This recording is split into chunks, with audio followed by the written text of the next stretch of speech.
আজি সদৌ অসম ছাত্ৰ সন্থা আৰু 30 জনগোষ্ঠীয় সংগঠনৰ আহ্বান মৰ্মে কা বাতিলৰ দাবীত আজি আমি সদৌ মৰিগাঁও জিলা ছাত্ৰ সন্থাই মৰিগাঁও সদৰ এই গান্ধী ভৱন প্ৰাংগণত আজি আমি এই অনশন 12 ঘণ্টা অনশন কাৰ্যসূচী হাতত লৈছোঁ। আমি কাৰ বিৰুদ্ধে আমাৰ স্থিতি অটল অলৰ অচৰ, কাৰ বিৰুদ্ধে আমাৰ সংগ্ৰাম অব্যাহত আছে আৰু অব্যাহত থাকিব। কা আমি কোনো কাৰণত মানা নাছিলোঁ, মানা নাই আৰু নামানো।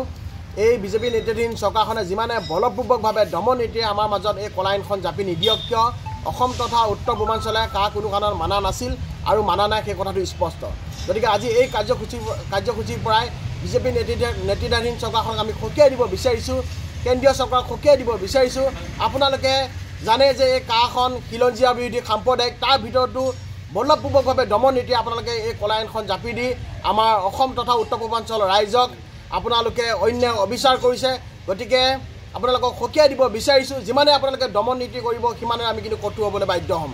গতিকে আজি সদৌ অসম ছাত্ৰ সন্থা 30 জনগোষ্ঠীয় সংগঠন আন জনজাতীয় সংগঠনসমূহে আমাৰ এই সংগ্ৰাম অব্যাহত ৰাখিছোঁ। আমি ৰাজপথৰ আন্দোলনো সমানে চলাম, তাৰ পৰিৱৰ্তে আমি আইন যুঁজো চলাই যাম।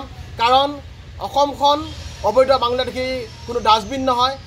অসমত অসম চুক্তি আছে, অসম চুক্তি অনুসৰি 1971 চনৰ পাছত অহা প্ৰত্যেকজন বিদেশীয়ে ইয়াৰ পৰা আচলতে যাব লাগিব। সেয়া হিন্দু বাংলাদেশীয়ে হওক বা মুছলিম বাংলাদেশীয়ে হওক, বিদেশীয়ে এই বিজেপি নেতৃত্বাধীন চৰকাৰখনে নিৰ্বাচনৰ ভোটৰ লালসাত তেওঁলোকে ধৰ্মভিত্তিত ভাগ কৰিলে আমি কোনো কাৰণত মানি নলওঁ। আমাৰ স্পষ্ট কথা, কা বাতিল নোহোৱা পৰ্যন্ত আমাৰ এই সংগ্ৰাম অব্যাহত থাকিব।